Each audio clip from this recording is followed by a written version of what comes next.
થાકેલાઓને શબ્દથી આશ્વાસન. ભાઈ ભક્તસિંહ. ડિસેમ્બર 4. વધસ્તંભની વાત અમો તારણ પામનારાઓને સારું તો દેવનું સામર્થ્ય છે. 1 કોરિન્થી 1:18. દેવની ખૂબ જ ઈચ્છા છે કે આપણે બધા ખ્રિસ્તમાં વિજયવંત જીવન જીવીએ. દરેક વ્યક્તિ આવું જીવન જીવી શકે માટે તેમણે દરેક પ્રબંધ કર્યો છે. પણ જો આપણે આપણા પ્રભુ સાથેના સંબંધને સમજી શકીએ અને તેમના મરણ, દફન અને પુનરુત્થાનમાં એક થઈએ તો જ એમ કરી શકીએ, નહીં તો વિજયવંત જીવન શક્ય જ નથી.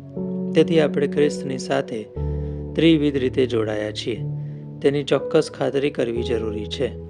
બાપ્તિસ્મા એ આપણું પ્રભુની સાથેની એકતાનું બાહ્ય ચિહ્ન છે અને તેથી બાપ્તિસ્માની સાક્ષી ખૂબ જ અગત્યની છે. જે બધા લાભ કોરિન્થના વિશ્વાસીઓ પાસે હતા તેથી તો તેઓએ આત્મિક રીતે વૃદ્ધિ પામીને પ્રૌઢ ખ્રિસ્તીઓ બનવું જોઈતું હતું, પરંતુ તેઓ બાળક જ રહ્યા અને પાઉલ પ્રેરિત તેમને જે ભારે ખોરાક આપવા માંગતો હતો તે તેઓ લઈ શક્યા નહીં. તેથી પાઉલને તેમને ઠપકો આપવો પડ્યો, તમે તો હજુ દૂધ પીતા બાળકો છો અને ફક્ત દૂધ જ પચાવી શકો છો. તેમની આત્મિક વૃદ્ધિ વિશે કંઈક ભૂલ થઈ હતી. જો કે દેવનું વચન સામર્થ્ય સાથે તેઓ પાસે આવ્યું હતું, પણ હવે તેઓ સમજી શકે એવી સ્થિતિમાં ન હતા. તેઓમાં આત્મિક તેમજ ભૌતિક બાબતો વિશે કજિયા હતા. તેઓમાં ઈર્ષા, ભાગલા અને વ્યભિચાર હતા. 1 કોરિન્થી 3:3, 5:1, 6:1. તેઓએ શરૂઆત તો સારી કરી, પણ તેઓ આત્મિક રીતે બાળક જ રહ્યા. વિશ્વાસીઓની આજે આવી જ સ્થિતિ છે. તેઓ સીમિત દશામાં, નિષ્ફળતામાં, આત્મિક ઉજ્જળતામાં રહે છે અને દેવના વચનની ગુપ્ત બાબતો સમજી શકતા નથી.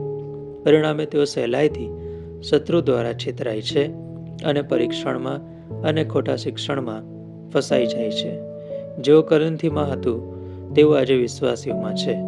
પ્રભુ ઈસુ ખ્રિસ્તના વધસ્તંભની પૂરતી સમજણમાં કમી એ આત્મિક નિર્બળતા અને ઉજ્જળ ફળરહિત જીવનનું કારણ છે.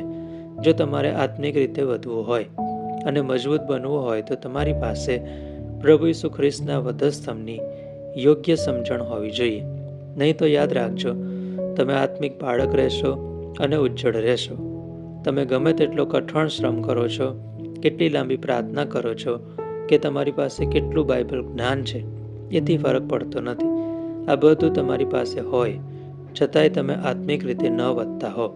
જેઓ પ્રભુ ઈસુના વધસ્તંભ સાથે પૂર્ણ સમાનતામાં આવવા તૈયાર છે તેઓ દ્વારા જ દેવનું સામર્થ્ય પ્રગટ થઈ શકે છે. પ્રેરિત પાઉલ જુદા જુદા શબ્દોમાં આ સત્ય વારંવાર ફરીને ફરી કહે છે. 1 કોરિન્થી 1:18, 23 અને 24, ફિલિપી 3:10.